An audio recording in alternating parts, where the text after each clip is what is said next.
Hello again. I am glad you came back for this one. Let me tell you something about learning. The biggest danger is not the hard topics. The hard topics you study carefully, you slow down, you pay attention.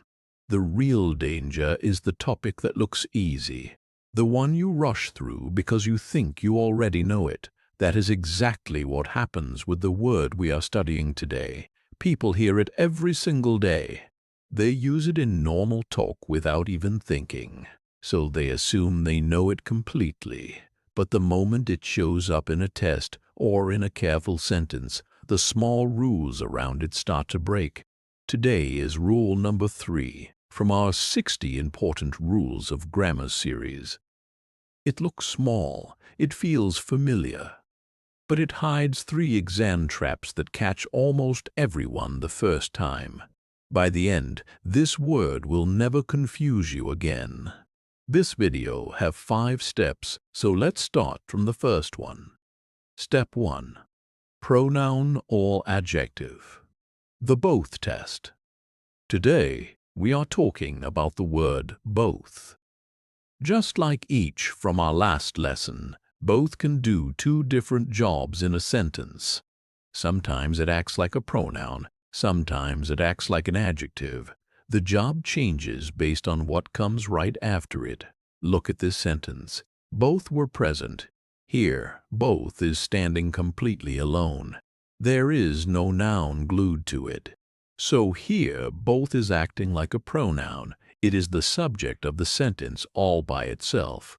Now look at this one. Both the students were present. Here, both is sitting right next to the word students. It is describing that noun. So here, both is acting like an adjective.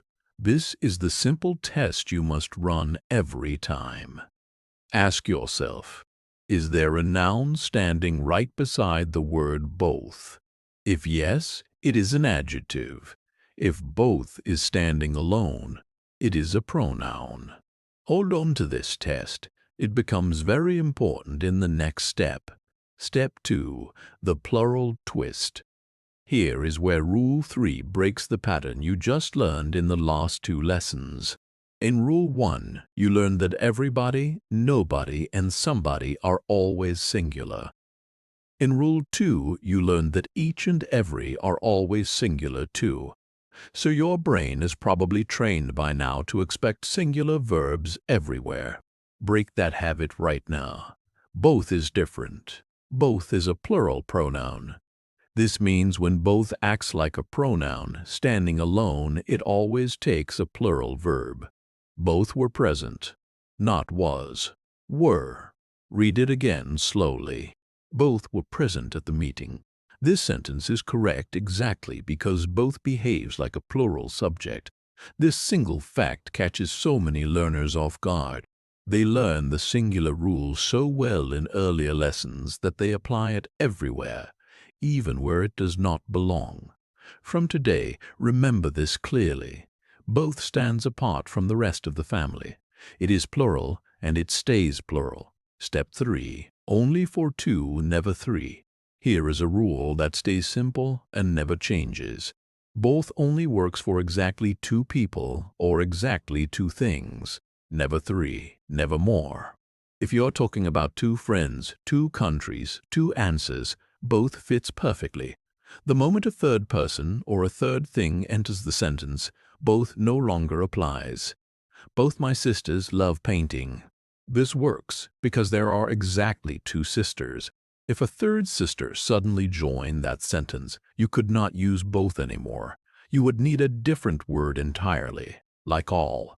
Keep this number rule locked in your memory. Both means exactly 2. Nothing less, nothing more.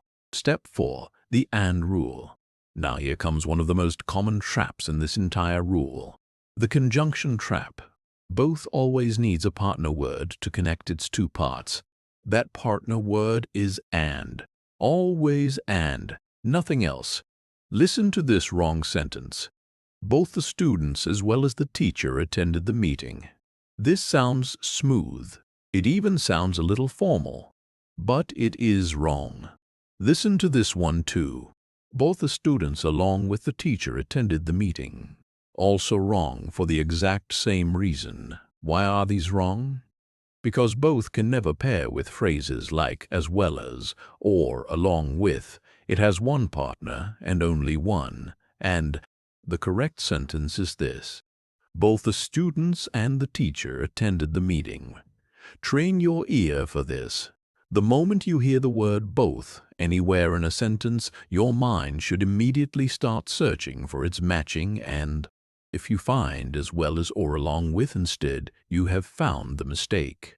Step 5. Always positive. Our final rule today is short, but it matters a lot. Both only belongs in positive sentences. It can never carry a negative meaning. Look at this incorrect sentence. Both did not go to the cinema. This feels like a normal sentence, but grammatically it breaks the rule. Both simply does not work in a negative structure like this. So what do you use instead when you want a negative meaning for two people or two things? You go back to a word from our last lesson. Neither. Neither of them went to the cinema. This is the correct way to express that exact same negative idea. Here is one more small but useful tip for exams. Sometimes you will see two answer choices that are both technically correct. For example, neither went to the cinema and neither of them went to the cinema. Both versions follow correct grammar. But when you must pick the single best answer, choose the one that is more precise. The version with of clearly shows you are selecting from a specific pair, and that small detail usually makes it the stronger, more exact choice. Wrap up. Let us put it all together. First, both can be a pronoun standing alone or an adjective sitting next to a noun. Run the simple test every time. Second, when both acts like a pronoun, it is always plural. Always were, never was. Third, both only works for exactly two, never three, never more. Fourth, both always pairs with and, never as well as, never along with. Fifth, both only lives in positive sentences. For a negative meaning, switch to neither. This was rule number 3 out of 60. A short, familiar word, hiding 5 clear rules underneath it. This is why we are building this series the slow way, one rule at a time, instead of rushing through all 60 in a single sitting. The words that feel the most familiar are usually the ones worth slowing down for the most. If something in this video finally made sense after years of confusion, that is not luck. That is what happens when you give a small rule the attention it actually deserves. Come back for rule number 4, and before you go, hit subscribe on Spark and Speak. Every video here is one more brick in your English. Build it with us, one video at a time. See you in the next one.